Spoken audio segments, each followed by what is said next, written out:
Yes, yes, he is. That's Okay, my guys, big. listen, Brother Selwyn, we have Yes, sir. approximately 10, 15 seconds before we get started. I'll Okay. introduce the show, and I'm going to ask each one of you, when you speak, to introduce yourselves. I will tell them what our main focus is, what we're talking about, and we will keep it rolling. We'll have approximately an hour, 15 minutes to wrap the show. Okay, it's now that time, and let me get one more person in.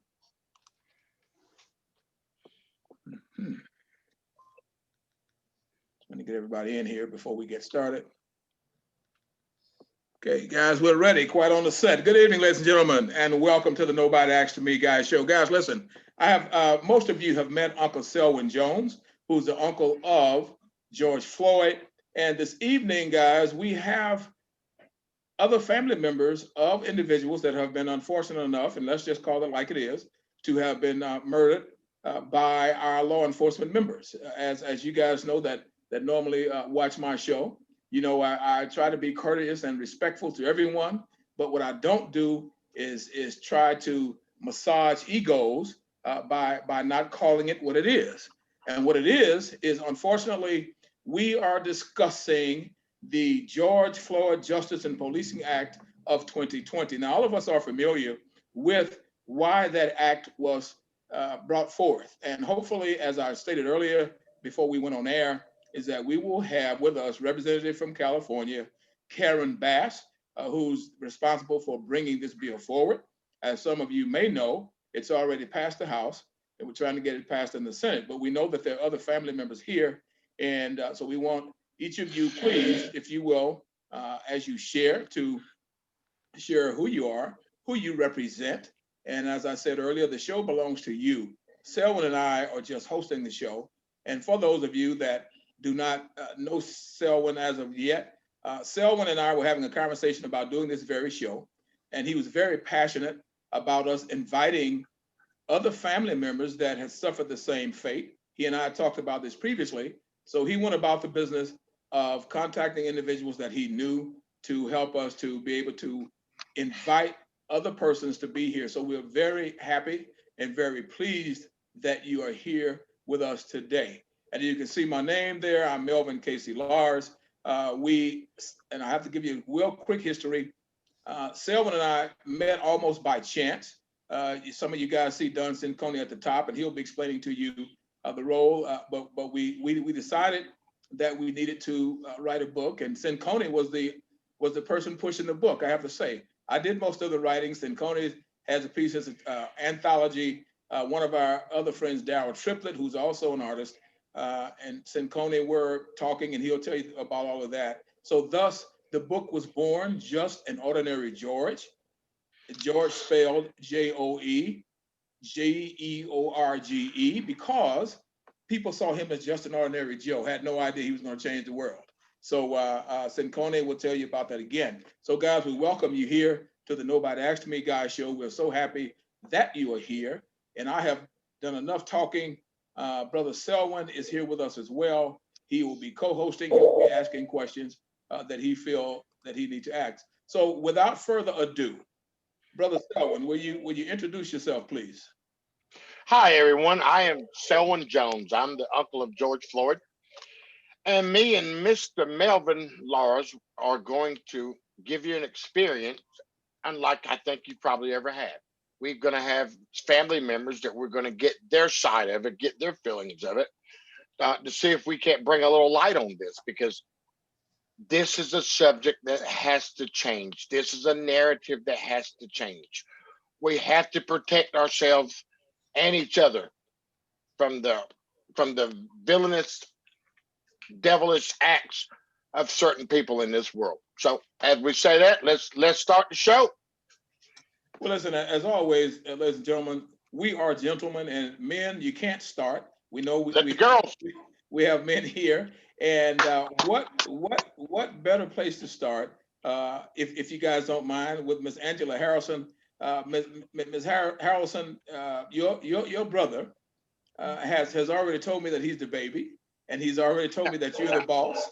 So we would like to start with you, please. Got to start with sister. Oh, no, right. Well, I'm Angela Harrelson, and I'm George Floyd's aunt. And George Floyd's mother, we call her Sissy, is my sister. And we experienced this tragedy. Most people on May 25th, and it hit us hard. It hit us really hard because even though we hear things, we heard about the Trayvon Martins, you hear these things and you cry, but when it hits to your family and hits much closer, it's a whole nother ball game.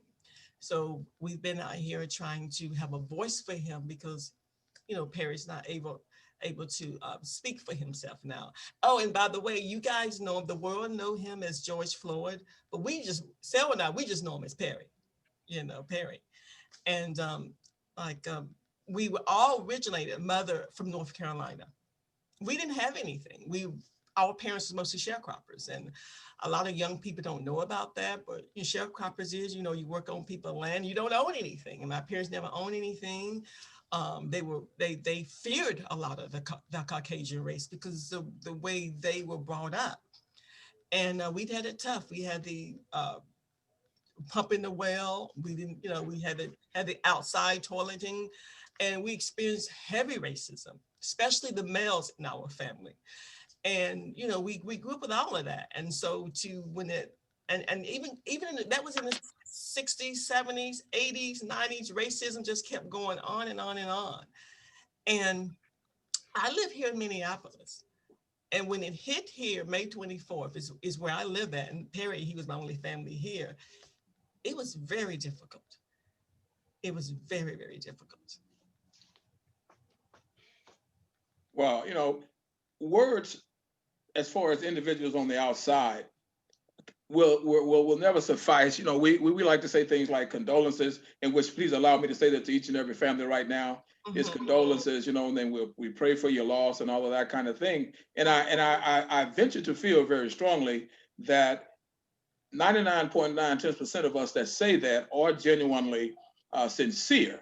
So just please allow me to say is that we know when we say those things is that it does not eliminate the pain, but we just feel very, very strongly about sharing that. So thank you. As well, you are more than welcome. You're more than welcome. And as I share that, and as we talk about the George Floyd, Justice and Policing Act of 2020, we know there are several components to that act, and we know that it addresses several things, like this. Well, I'm trying to be kind here, but when people talk about you having immunity for murdering somebody, and you try to make justification and all that kind of thing, after I saw all the other pieces on there about the policing and all of that, that stuck with me more closely than any part of this bill that I read is when we say, as we call ourselves Christians, and we say as people that are humanitarians, that we actually have put laws on the books where you can murder someone,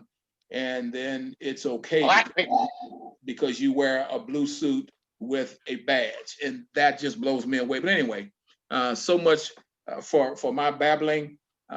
We like to continue, and let me say that I see we have several people that have joined us. Brother Daryl Triplett has joined us. Doc will tell you guys how Daryl became this, and I have to say this to you. That man that just joined us, sitting at the bottom with that hat on, was so compassionate, like most of us were, about this thing. He called Don Cincone, who's a world-renowned artist, by the way, and I've mentioned to some of you before, if you are Dick Van Dyke fans and you like The Art of Love, all of those paintings and drawings that you see in that movie was this gentleman right here, Don Cincone, the one that's sitting up there to my left and probably your right. Now, he and Daryl Triplett, the gentleman that's sitting down at the bottom here, were having a conversation, and I keep saying they're going to tell you about it, but I have to introduce these guys so that the family and others will know how we actually and why we actually wrote this book called Just an Ordinary George, 8 minutes and 46 seconds. Your denial is your conscience. And these two men got the process started. So I do want to say that. I just think I've got my beautiful niece that just joined. Miss Stevens, could you give us your take on this whole situation? and tell us where you were and how you feel about the change in this world that's happening? Yes. My name is Paris Stevens, and I am the first cousin of Perry. My mom, her name is Laura, and she was also a sister. I have a whole lot of uncles and aunts. There were Who's your favorite uncle? 14. Of course you are. There were 14 brothers and sisters, and my mother, she was one of the oldest ones. It was very, very close to my Aunt Sissy. So that May 25th, of course, it hit hard. It's difficult when it is your own family. You see it.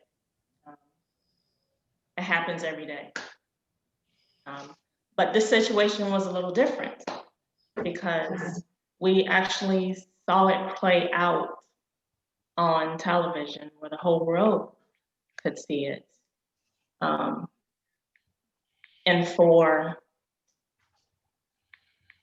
people try to justify why someone would kneel on someone's neck for 8 minutes and 46 seconds is beyond me. And then come up with a charge of second-degree murder and trying to prove an intent when you can actually see it happening in front of you is just unbelievable. So it's different because it's not just me or you, a civilian to civilian, it's a cop. And when you have someone that's in an authoritative role, you know, your position changes on how you're gonna react. And Perry was humble. He didn't try to resist, which I know he could have, but you know, he didn't. And when you're in an authoritative role and you're supposed to be serving and protecting, things like that shouldn't happen. But it happens all the time, all too frequently to people of color. I don't see this happening to those who are not of color. So this policing act is very important, and it covers a rainbow, a horizon of things that should take place.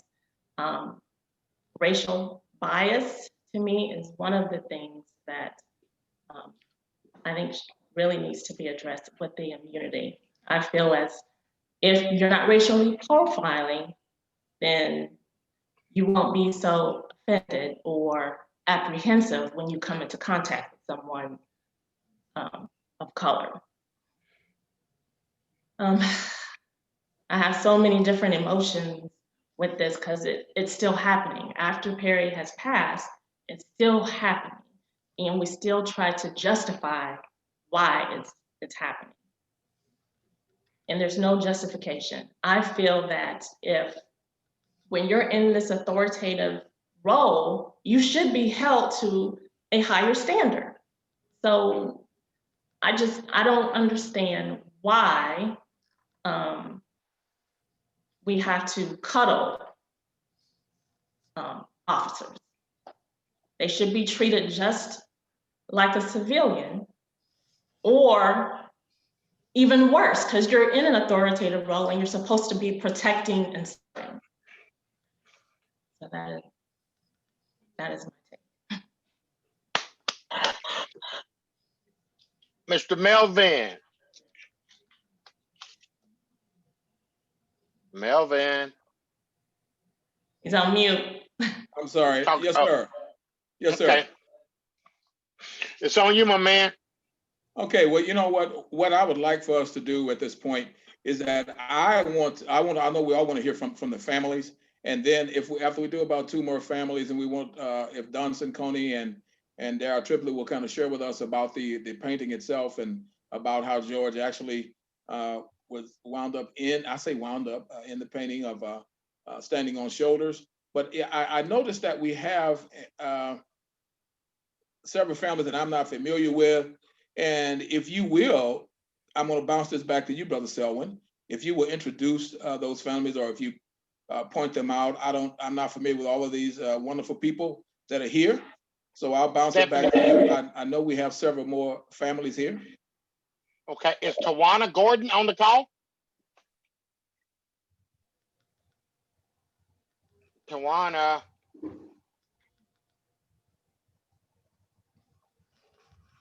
Okay, we can move along to the next one. Okay. Okay.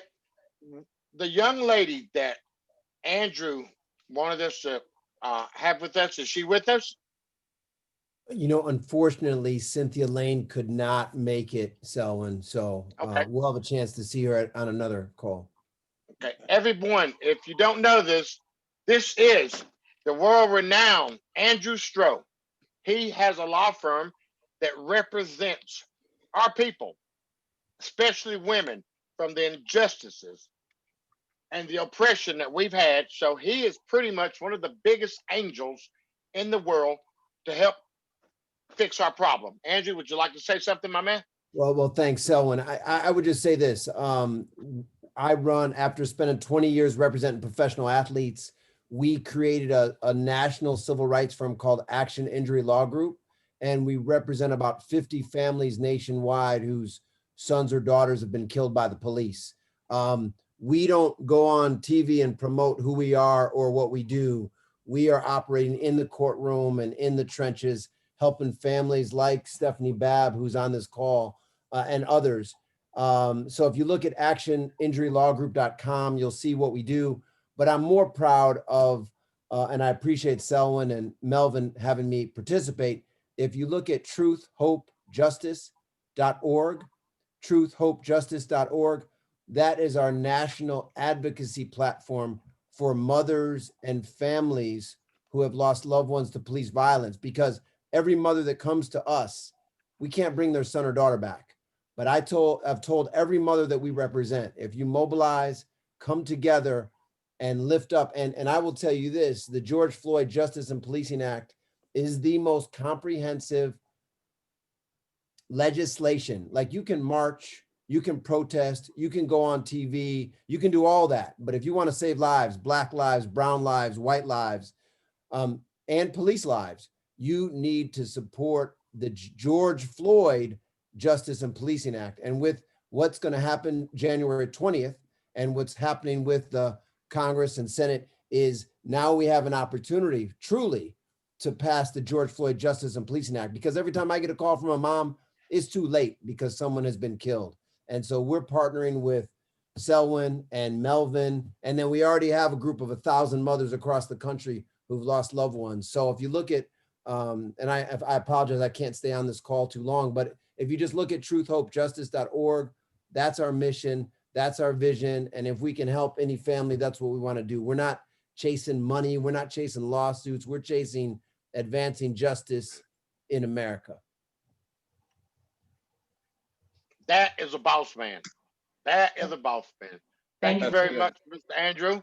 Thank you.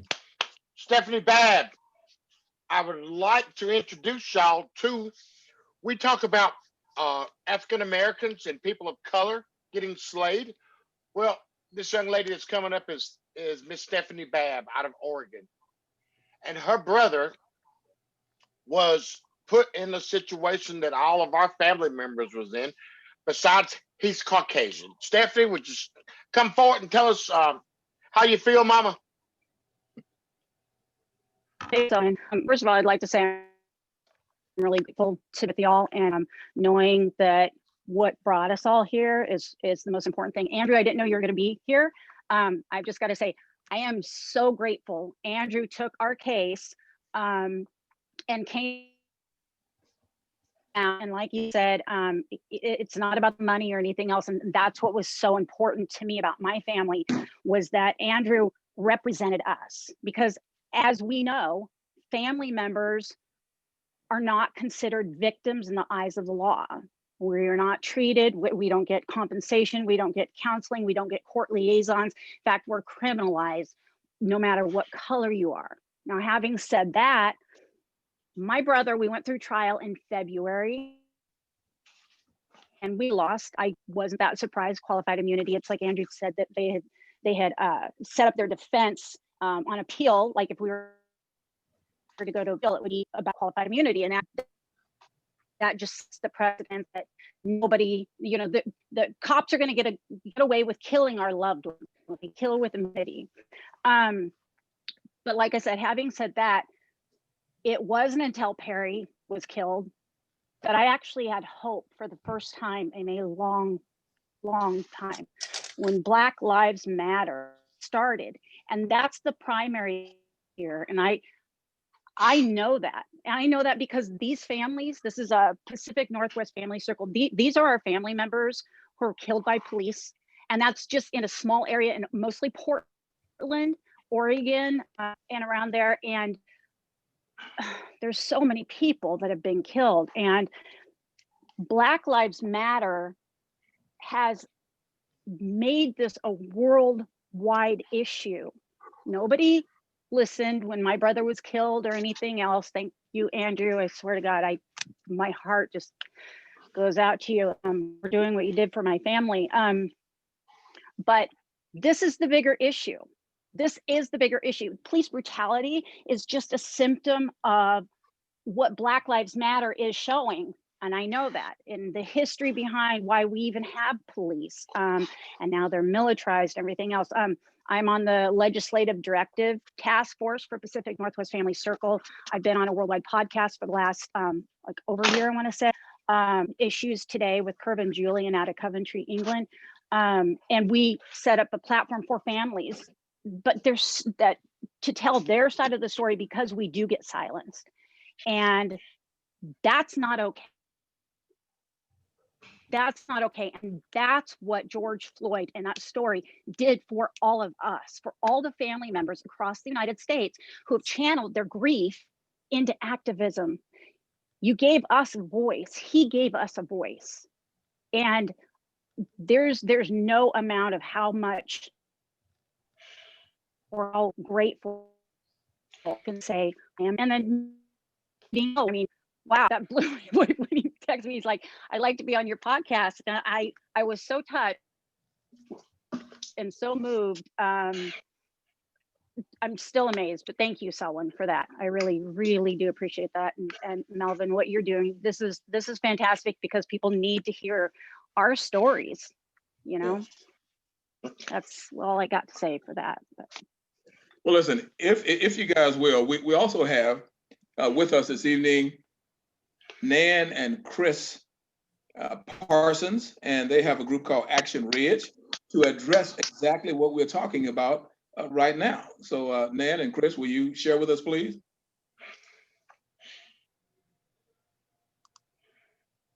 Nan, Chris. Hey. Hey, it's your buddy, Selwyn. I forgot to unmute. Thank you so much. Oh. Hi, Selwyn. Hello, my dear. Good How to are you? see Hello, you. young fella. How Thanks, are you? We're fine. Thank Getting you. older. Thank you for asking. Hey, How are you? How are you? I'm cold still. I am cold still. I am Oh. cold in South Dakota. I don't think it's going to change. Would you please tell me your story of why and how you're doing this? And people that are listening to me, this is one of the most amazing things that I found during our journey. We have people, mature people, don't get mad at me now, that are coming out and that are saying it's wrong.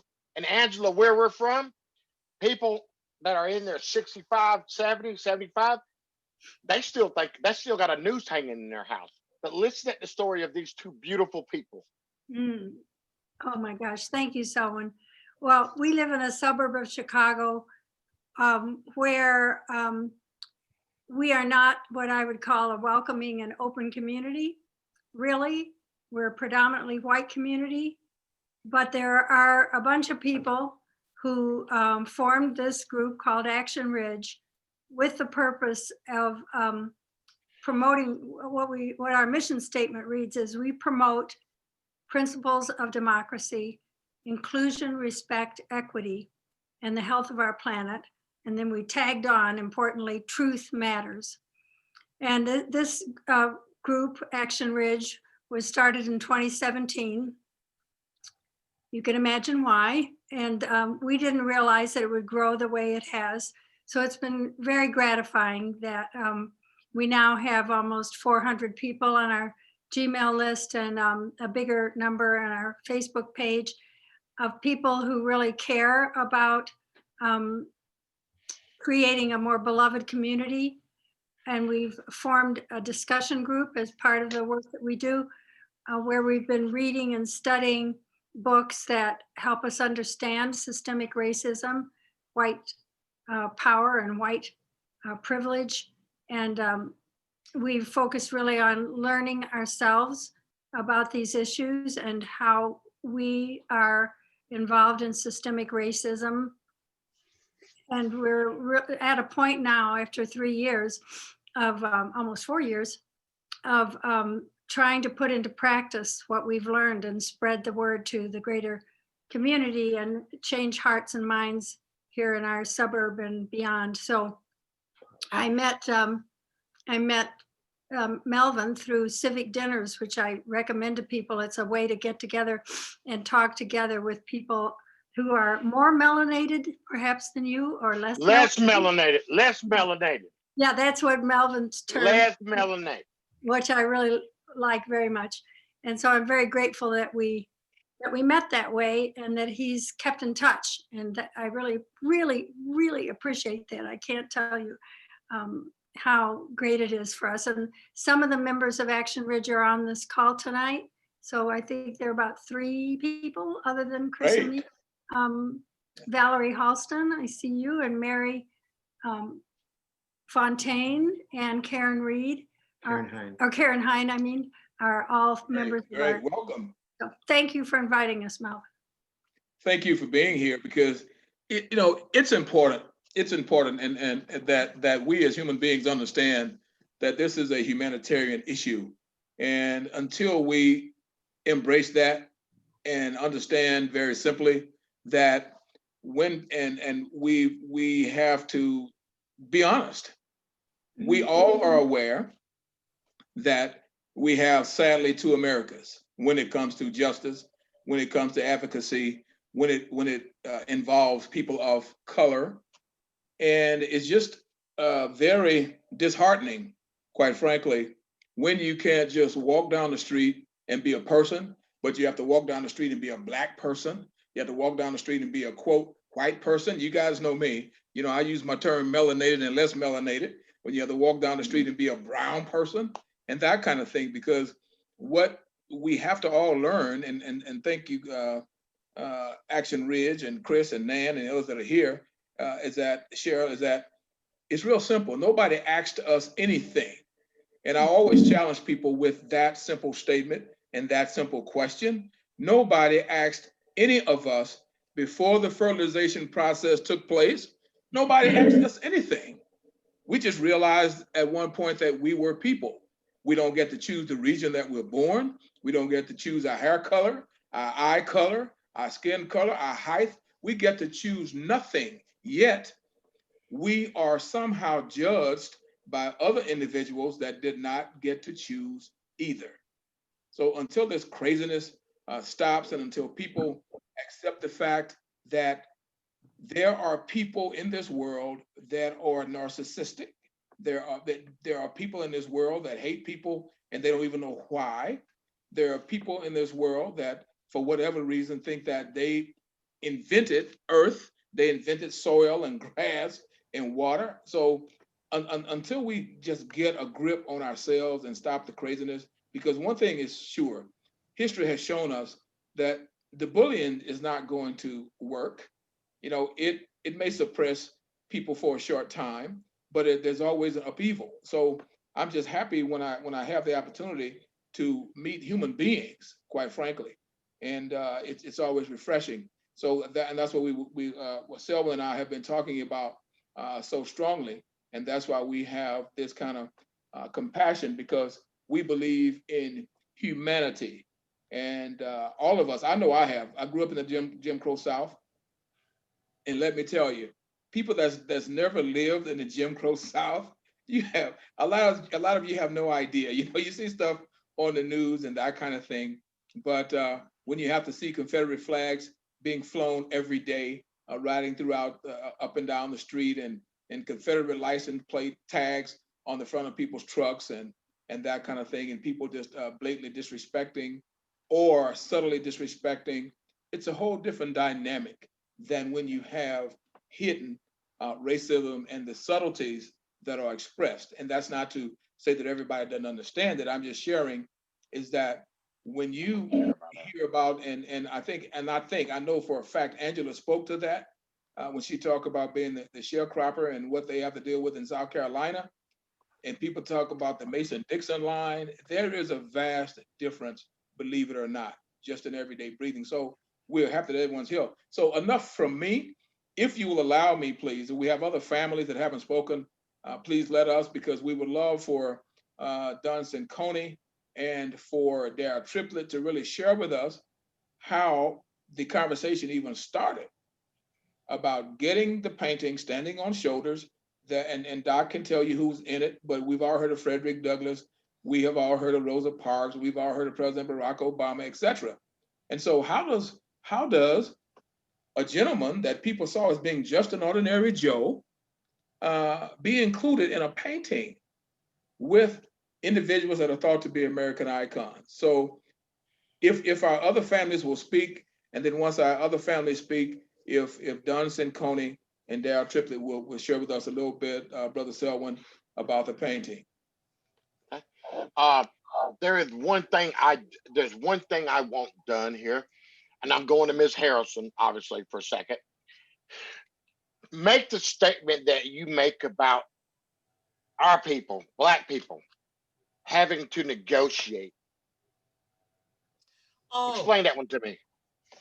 Well, I say that because over 400 years, starting in slavery, Jim Crow laws, post-slavery, is that, or sometimes when I speak about this, that we as brown and Black people have literally been negotiating our equality for 400 years. Yes. You know, and people say, well, what do you mean by that? I said, think about it.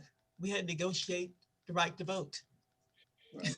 We could not always vote. We had to earlier they had to negotiate whether or not they could drink at that water fountain. It said colored only or white only. We negotiate whether or not we could ride the bus. We've been going through this fight for a long time. It's just systemically now. And now it's more in the open now, and that's what I mean when I say that. And we have reached a point, especially when the death of my nephew Perry, is that they reach an apex and people are saying no more. We're not negotiating anymore. We're not negotiating equality anymore because everybody is created equal in God's image. Equality is our birthright. It's not an option. And so that is what I mean when I talk about that. But we're at the stage now that no more. Wow, powerful. Powerful. That's my big sister, buddy. That's my big sister. Hey, I can see why she's the boss.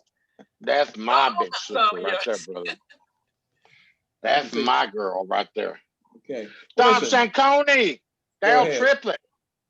Dunson Coney, Mr. Daryl Triplett. Could you give us your take on that painting, please? Thank you very much, Brother Selwyn. I'm going to ask Daryl to begin this in the way that he brought it to my attention. Trip?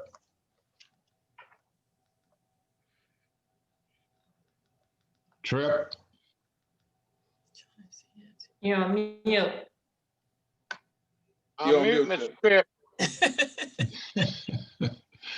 Okay, and when he comes up, he'll talk with us. But I'm going to talk with you about the painting and how the painting evolved to what you see here in this image. Thing I want to ask is how well do you see the painting now? Hello, Hello? Okay, Trip. can you hear me? Yeah, yes, now we can. Okay, can you see me? No, we No, can't. Not anymore. We could initially. We could Okay, see what you about- initially. We can't see you now. Can you see me now? Yes, Oh, sir. We can see man. you now. wow, Oh, man. Man, I know I broke this camera with this, all of this. Oh, you're handsome, young man. You're handsome. Well, I didn't, well, Melvin Lars didn't tell me you was a comedian, but I believe him now. I'm just Selwyn, man. I'm just speaking it real and putting a little enthusiasm in everything that we do, man, because reality is, how can we be sad? Absolutely, I agree. We- Absolutely. We've been practicing being sad on this particular situation our whole life. So whenever we have an opportunity to see somebody like you and Don Cincone, to see the kind of statement y'all made, I gotta smile because that's real. That's real. I thank you for that. Let me kind of go back to the conversation Don and I had a few years ago after all of us around the globe experienced that horrible, diabolical, however we want to describe what happened to George Floyd on that infamous day. It had a profound impact on the world. Mhm. I traveled to Europe in 2018, I think it was, and I keep up what's going on around the globe. Mhm. And most people don't know the effects that that incident had on the world, not just in America, but statues and racist monuments came down all over the world, in Helsinki, Finland, and France, in Northern Europe. Statues was coming down because of George Floyd.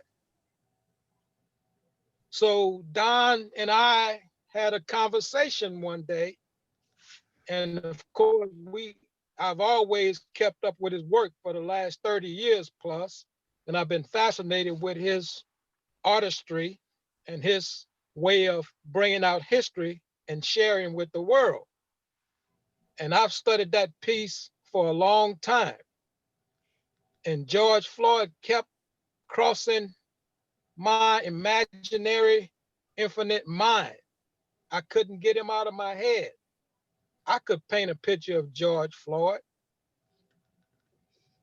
but I thought it would be appropriate for the master, Don Cincone. Of course, he wouldn't call himself a master, but I know he is. Mhm. I've studied art for over 30 plus years, and I've studied the so-called masters, particularly in this country.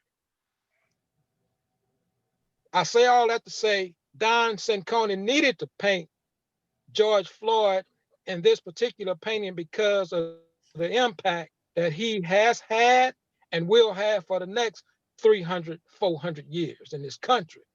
Mhm. The face of George Floyd will never be forgotten. I don't care who you are, whether you black, white, Asian, or others. George Floyd will be, he has changed. I always talk about some of those leaders in this country. We know some of the figures that's in the piece, from Harriet Tubman all the way up to Barack Obama. We all know who they are. But George Floyd has made an impact. And I don't know if you guys keep up with Formula One racing. I keep up with all sports. But when I went to Europe, I realized how this guy, Lewis Hamilton, how famous he was. He is bigger than LeBron James on the world stage, and nobody know who he is. His name is Lewis Hamilton. Don't forget that name. Here's a young brother in his 30s. He's a race car driver, the only black driver in Formula One. Formula One races all over Europe. They race in one race United States, that's Austin, Texas, and it's been canceled because of COVID.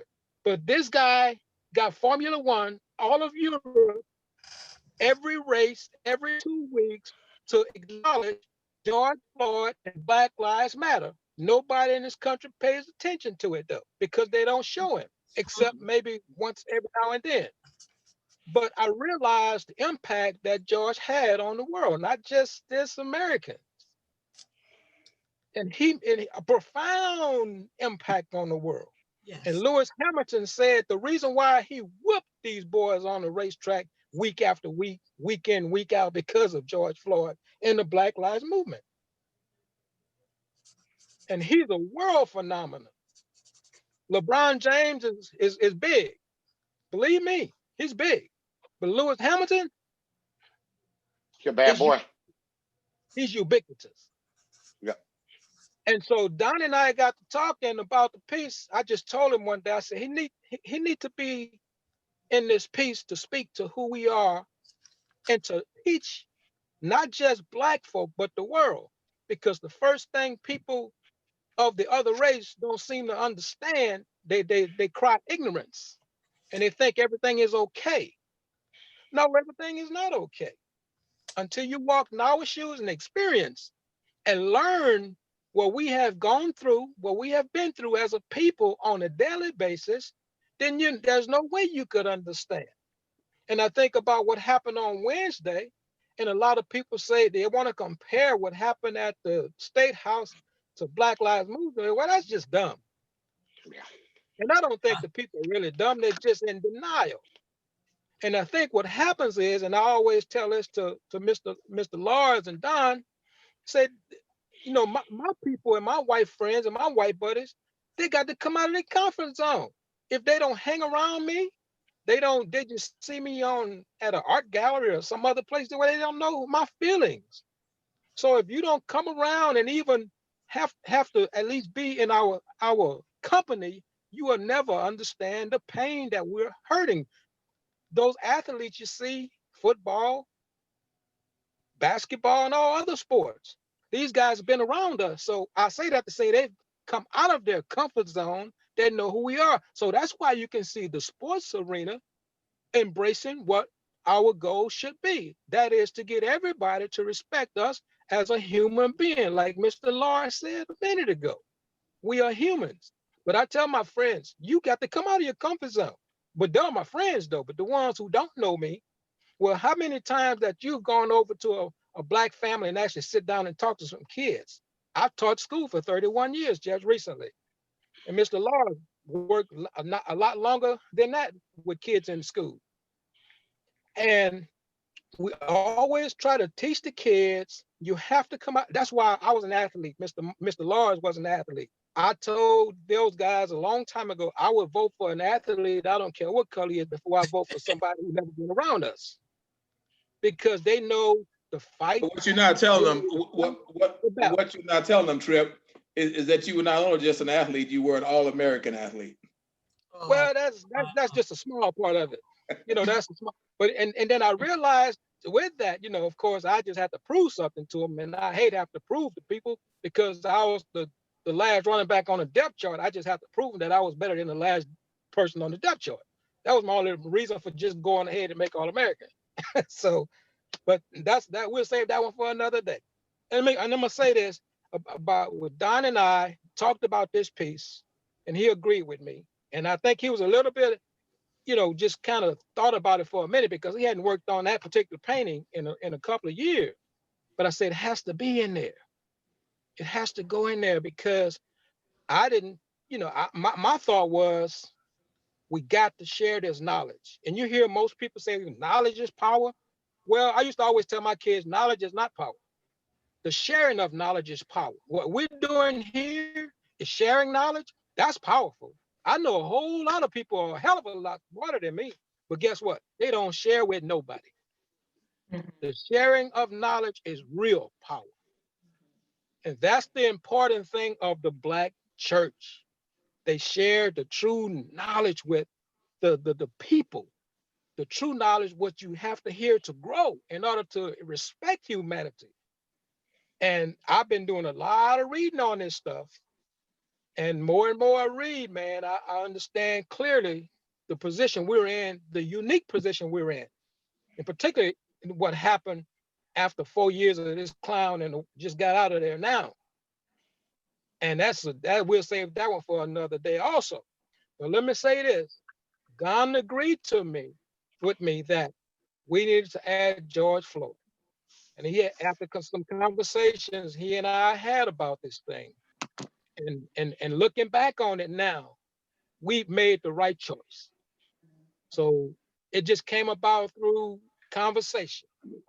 And as artists, we try to look beyond just a news story. We tell the story. That story is going to be told for the next 400 years. It's not about selling a painting. It's not about selling a book. It's about sharing that knowledge through art. And that's what we do. Great job, young man. Great job. Great job. Don? Yeah. Don Sanconi, my man. Yeah. Artist number one, front of the building. Thank you very much, Brother Jones and Daryl Triplett, and to everyone that is in this moment. How well do you see the painting? I'm blind in one eye and I can't see out the other one. Pretty good, brother. Pretty good. Pretty good. Keep rolling. Keep rolling.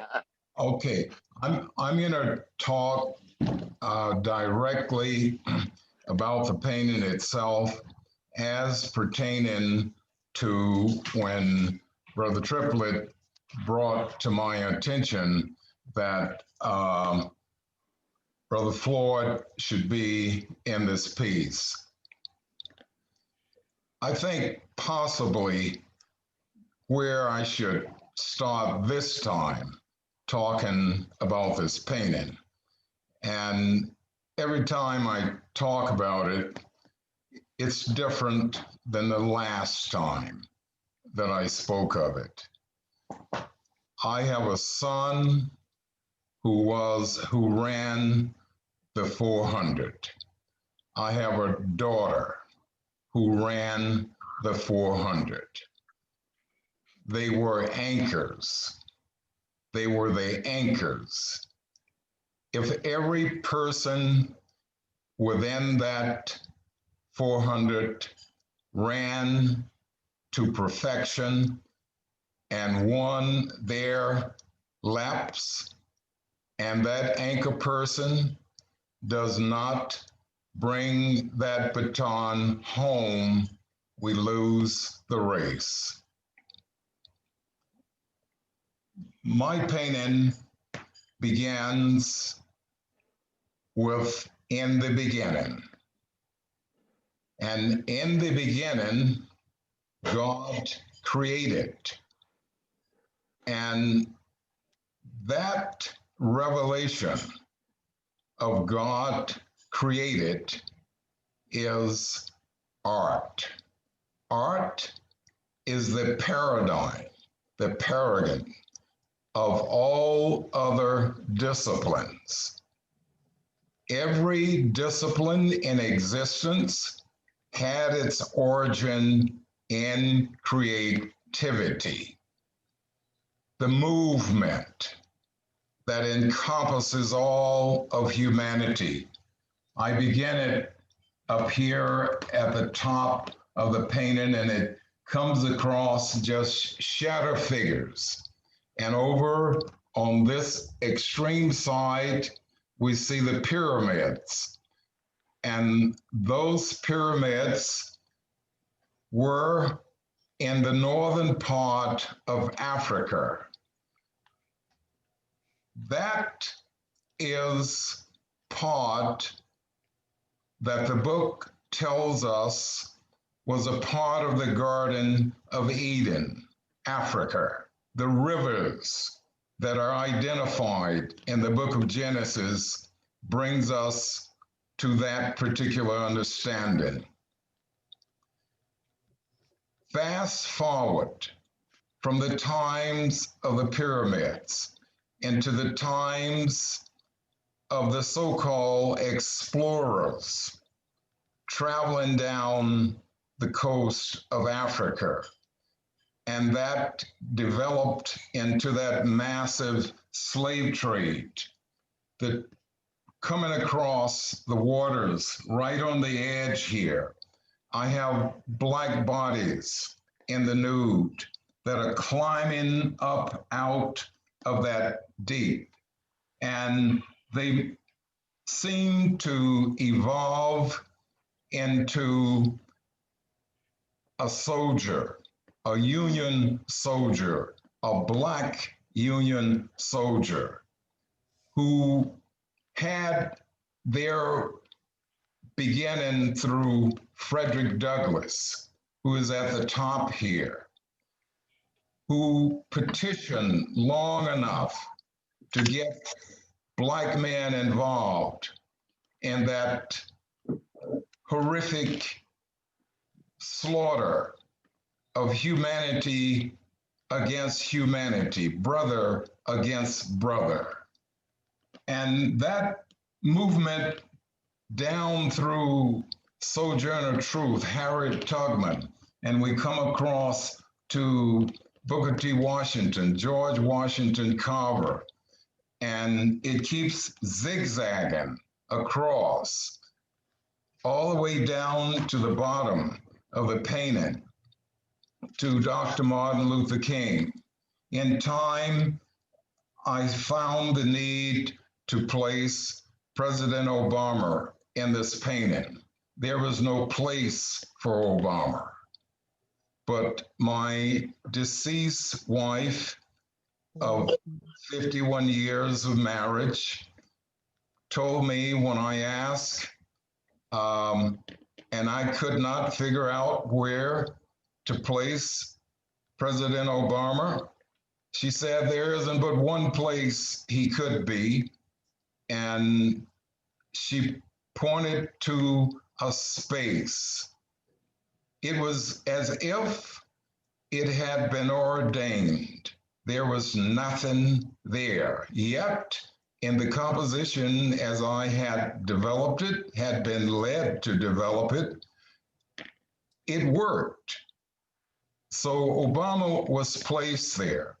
Now, and bringing all of these persons forward, why the mentioning of the race, the passing of the baton? The passing of the baton began with the rise of humanity coming out of Africa. And I usually tell a story here about the wisest critter in all of Africa, who was a spider. And she traveled throughout the world on her web, and she found that people really don't appreciate wisdom. We saw that January 6th, and it disturbed her. So she decided that she would go back to Africa and find a large gourd. As you look clearly at this painting, every person is passing a gourd forward. But she took that gourd, then she traveled throughout the world again, and she collected all of the wisdom in the whole world and carried it back to Africa. She began to climb the highest tree in all of Africa. And when she reached the summit of the tree, she proceeded to lash that gourd with her web to the top of that tree. Before she could get the job completed, strong winds blew the gourd out of her grasp. It slammed against the face of the earth and was blown once again to the four corners of the earth. Historical evidence shows us that wisdom rose out of Africa and spread it to all parts of the world. The baton, the race, running this race. Each of us are born in a cycle of time. And it is God's intent, I do believe, that it is for each of us to run this race that is set before us as best we can and as long as we can for truth, justice, and peace and love for one another. Why the race? Each one of these persons, of the 20 that are identifiable in this particular painting, they ran their race so magnificently until the whole world know who they are. But the race was not finished with Harriet Tubman, nor Sojourner Truth.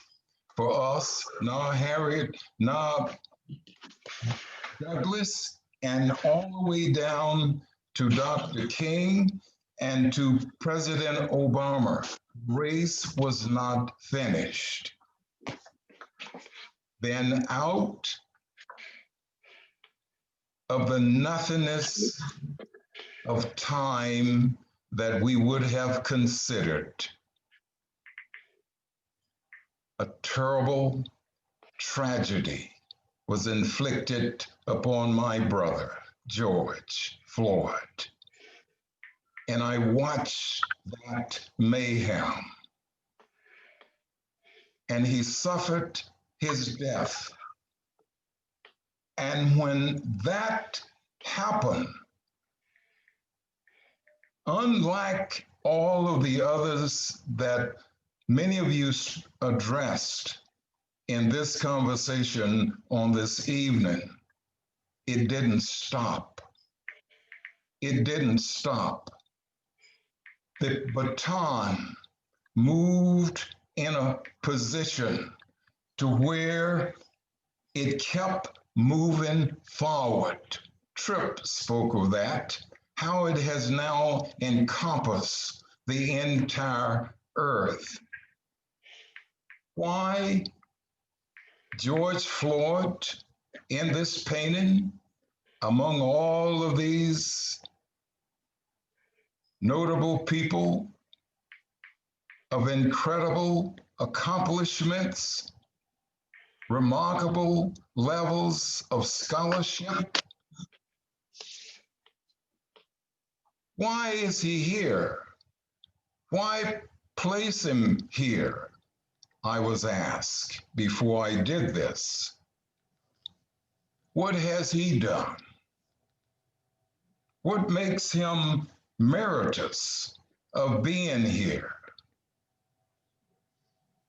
And I simply answered, because God chose Brother Floyd to be a finisher. This race is not finished with him, but this race has been so ordained that all of us now can enter it around the world. In the time that we have left on this earth, we must share it. We must tell this story. Tell it to our children, our grandchildren, and to our great-grandchildren, and tell it in such a way that they will understand that when they are asked, what did George Floyd do? They will tell their children to tell their children to tell their children. Paintings are not finished with the signing of the artist's name. And that's because the idea for this painting is not mine. nor is it Daryl Triplett's. It belongs to God, revealed to the artist by the Spirit of God. I heard it in bits and pieces in the nothingness of my mind. And it is out of that nothingness of my mind that it grew into a form that is recognizable by us, that speaks the truth, that speaks of the justice, that speaks of the love, but not in the way that Douglas understood it, not in the way that Booker T. Washington understood it, not even quite in the way that Dr. King understood it. Remarkably, he said, I've been to the mountaintop and I've seen the promised land. You know the rest of that quote.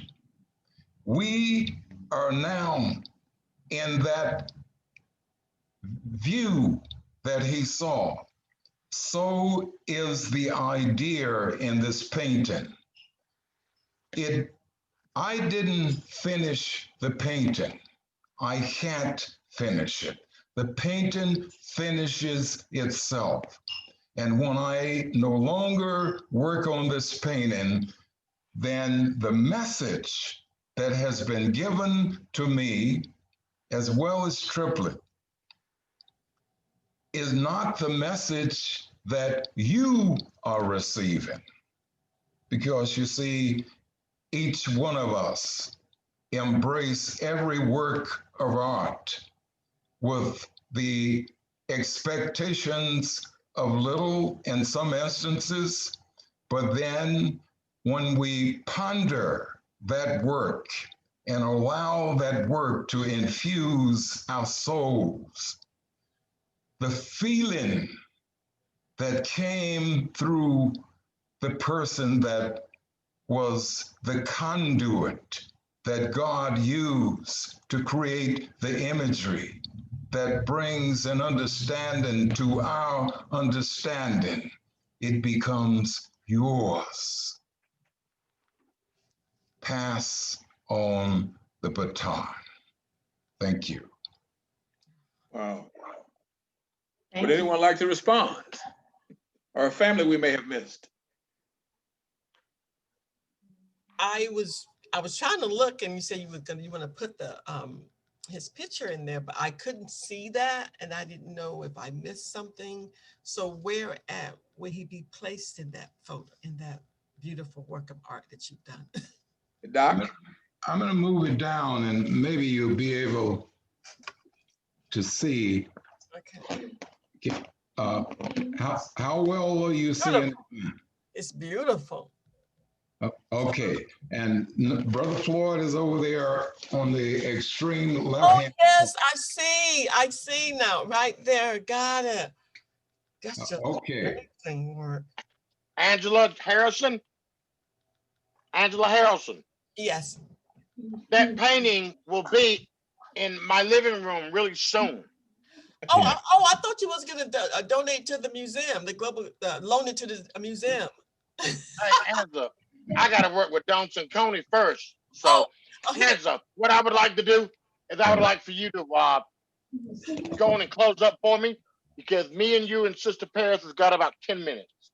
So I'd like for you to go and give me your last parting statements, if you would, please. Who, me? Go ahead. You know, I want to say this has been an honor and a pleasure for all of us, for you guys to have us here. And all I can say, to not just for my family, to all the families that have been affected by tragedies, been killed by the police, we must continue to be a voice for them, and we must not let their death be their last words. We must not let their death be their last words.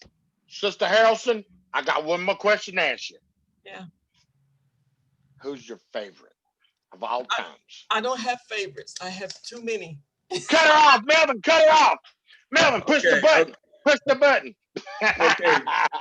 Okay, Brother Selwyn, listen, we appreciate all of the enthusiasm. Listen, allow me to say very respectfully, I know everyone have to go and you've been here for a long time. So please allow me to say that it's indeed a pleasure to have each and every one of you here, to have the organizations that are here, Action Ridge, and I know Brother Stroth talked about Truth, Hope, Justice, and check those guys out, truthhopejustice.org. And you know, it's just really done. And don't forget Men Against Murder in Baltimore. Oh, there's my man. Oh, wow, brother, I didn't see you here. Listen. Yeah, I've been here the whole time. I have to introduce Brother Ted Sutton. You guys, please go and check out either. Madman. Okay, Brother Ted Sutton is an American icon. Brother Ted Sutton is going to be here with us on the show. He'll be talking about it. But I have to, Brother Sutton, allow me to say this. This brother's story is phenomenal.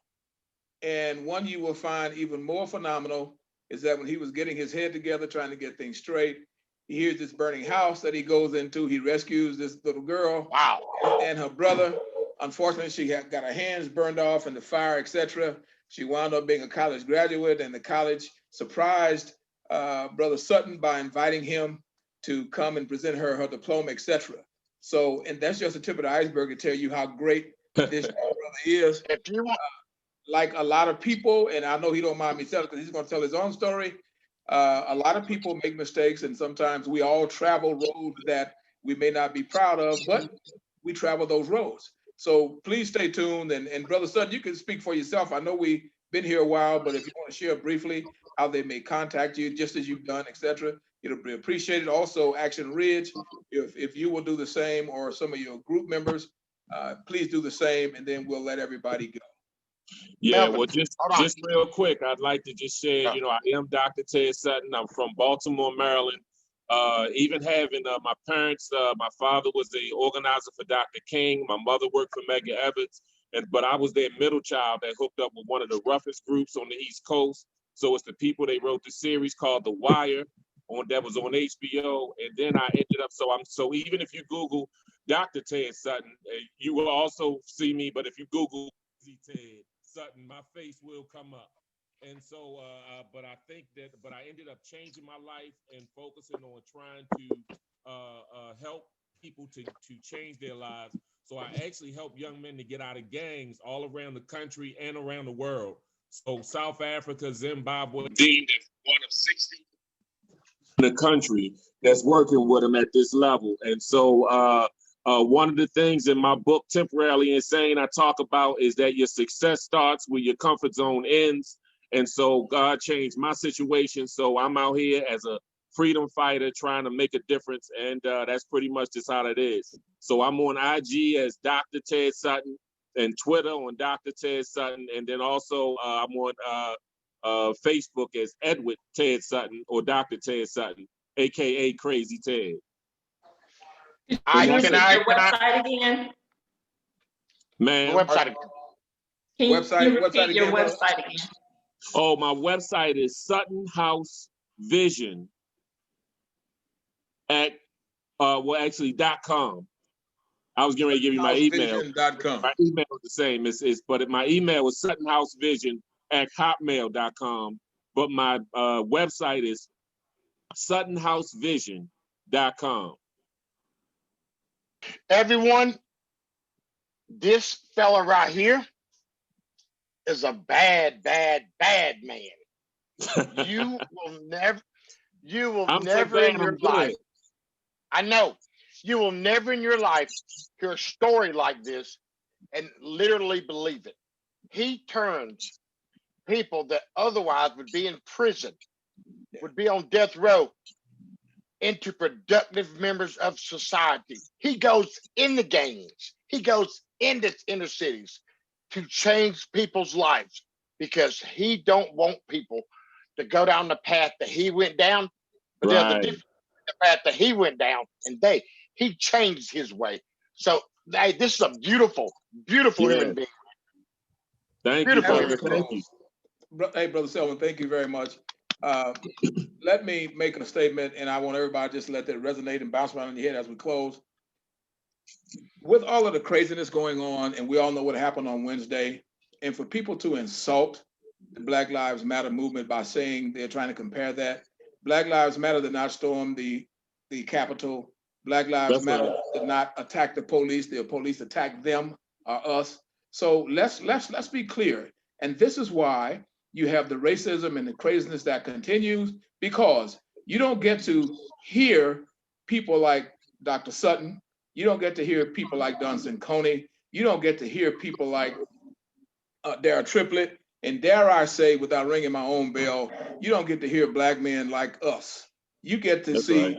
the guy out there that the media wants you to see. And you hear from people, and I'm just going to call it like I call it, Donald J. Trump, who's not even close to being as educated as any of us are right here. The That's man's right. a criminal. I don't care how you feel about it. We're just going to call it like it is. But he can be president, but we can't even get decent jobs just because if we express our opinions. So understand the breadth and brevity of what we are discussing as we are talking about the George Perry Floyd Justice in Policing 2020. I, like many of you, probably have many people that are in law enforcement in your families. We're not, no one is anti-policing. We are anti-murder. So let's call it like it is. And when you insult Black people and talk about blue lives matter, there are no blue lives. There are Black, brown, white people, etc. Blue is the color of a uniform. There are no blue lives. So let's stop playing and let's stop being disrespectful to humanity and just call it like it is. And sports is a perfect example. We've all talked about sports.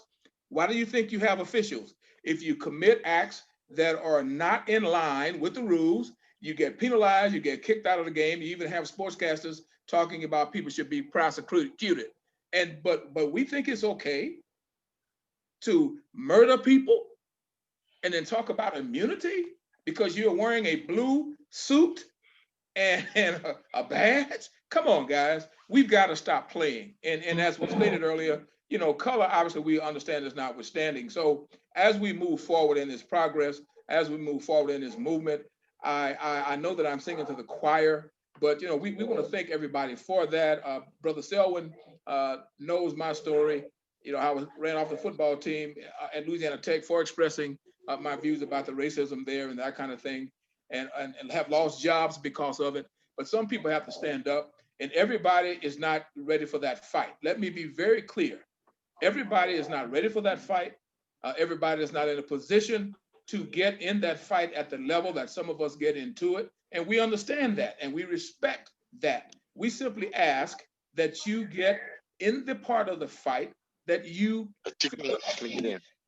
no one can tell you where to get in the fight, but we do ask that you do get in the fight where you are comfortable. So with that stated, we want to thank everybody for being here. I thank my co-host, Brother Selwyn Jones. Ooh. That's my man. Also, guys, please get you a copy of Just an Ordinary George, 8 minutes and 46 seconds. Your Denial is Your Conscience. Every book sold, not 5%, but $5 is returned to the Justice for George Foundation, whatever they're setting up, etc. $5, not 5%. You can get that book very simply at PayPal. We made it very easy. PayPal.me/BrighterFutures91. PayPal.me/BrighterFutures91. It comes autographed, of course. Brother Selwyn has been kind enough as we get ready to reissue those books. He's been kind enough to lend a foreword to the book, and we're going to put his handsome picture in there as well. So we ask that you not only get copies for yourself, but you get copies for your families. You will find, and dare I say, with Daryl Triplett, Dunstan Coney, and Melvin Lars, who put this anthology together, it's nothing like you've read, because we talk about history. It's very pictorial. We have a lot of paintings in there from Dunstan Coney, from brother, Triplett, and a lot of words. As you can tell, I talk a lot, but I tell you what, you will find out that it's greatly researched, and you can fact check. Let me say that. You can fact check everything that we have in our book, and I guarantee you, you will find it. Even to the point where I want to make sure that we put in there is, when did people become white? That's even political. And most people don't even know that. And we gave you references on where to find that. And we, so it's just a lot of things that's in that book. It's very short. It's only 150 plus pages. And we want to encourage you to do that, is because until people start to understand humanity, until people start to understand that no one owes anyone any explanation for existing, unless, of course, they are your creator, whomever that may be. So we are very grateful that you're here. We, again, allow me to thank Brother Selwyn, because Brother Selwyn could have been very selfish and just say, hey, man, I just want to do this for myself. But that was not his MO. He was concerned about getting everybody involved and inviting other families. And Miss Angela, please let me say on air in front of everybody, is that Selwyn adores you. He knew he better not try anything without inviting you in Paris. So let me say, so guys, listen, it's been great. This is the Nobody Asked Me Guys show. Normally we broadcast every Friday night, 7:00 p.m. We have professional athletes, we have actors, we have educators. My show is an educational variety show. Sports is okay. I dabble a little bit in sports myself, in the NFL and that kind of thing. I was a former Raider, I'm almost embarrassed to say, and a former Houston Oilers, et cetera. However, my biggest accomplishment was being a high school principal and working and helping to change the lives of young men. So thank you for being here. Please stay in touch with us, the Nobody Asked Me Guys show, or you can use my personal email at the alphabet A, the words brighter future, brighter like the sun, future, 91@gmail.com. A brighter future 91@gmail.com. So again, guys, it's been great. We want you to stay in touch. We will stay in touch with you. So have any notes, anything you'd like to send, please send them to that address. Brother Selwyn, any closing statements, sir? Can't hear you. Can't hear you. Can't hear You're on mute. Can't hear you. You're on mute. I got big ears. I know that, man. Thank y'all for participating. God, I love you all. With everybody sticking together, we will and we can make a change. We just got to keep the good fight. And my last words, Don Ciccone, I will see you soon. It's a wrap. I'm out of here. The gumbo is waiting. Get it, baby. Get it. Have a good night. Let's go. Bye, everyone. Bye. Bye-bye. Switch over, baby.